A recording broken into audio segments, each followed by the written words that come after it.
திமுக எம்பிகள்லாம் இன்னைக்கு அந்த நாடாளுமன்ற வளாகத்தில் மன்னிப்பு கேள். இப்போ நான் சொல்கிறேன், பாரதிய ஜனதா கட்சி சார்பாக 39 எம்பி கிட்டையும் நாங்கள் மன்னிப்பு கேட்குறோம்.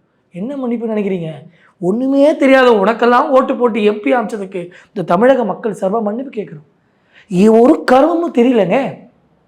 மன்னிப்பு கேள், கனிமொழியிடம் மன்னிப்பு கேள், அஞ்சுவிடம் மன்னிப்பு கேள். உங்களுக்கு சிரிப்பு வருதா? இதே மாதிரி தான் சம்மந்தமே இல்லாமல் எல்லாத்தையும் மன்னிப்பு கேள். நீ மன்னிப்பு கேட்க வேண்டியது தமிழ்நாடு மக்கள்கிட்ட. பாரதிய ஜனதா கட்சி சொல்லுது மன்னிப்பு கேள். இப்படி ஒரு கேவலப்பட்ட ஆட்சி நடத்துறதுக்கு தமிழ்நாடு மக்கள்கிட்ட மன்னிப்பு கேள். திமுகவின் துரோக வரலாறு மேடம். இவனுக்கு இதே பழக்கம் தான். நம்மகிட்ட ஒன்று சொல்லுவான், இவன் ஒன்று செய்வான். நான் கேட்பது ஒன்று தான், எங்கே திணிச்சோங்க? உங்கள் வாயில் துணியை தான் திணிக்கணும். தயவுசெய்து எதுவும் பேசாதீங்கடா. பார்லிமெண்ட்டில் அதுவும் இந்த தமிழிசை தங்கபாண்டியன் அக்கா அவங்க ஓட்டு போட்டு அவங்க இருக்கிற எம்பியாக இருக்கக்கூடிய தொகுதியில் நான் இருக்கேன். ரொம்ப வேதனைப்படுறேன். எங்கள் அக்கா தாமரை நாயகி தமிழிசை சவுந்தரராஜன் ஜெயிக்க வச்சுருந்தா எவ்வளோ அற்புதமான பேச்சுகள் நடந்திருக்கும். எங்கள் மாநில தலைவர் புரட்சியறிஞர் அண்ணாமலையார் எம்பி ஆகி போயிருந்தா. இன்றைக்கி தான் புரியுது எங்களுக்கு, இது போன்ற எம்பிகள்லாம் போய் அங்கே என்ன பேசணும்னே தெரியலங்க.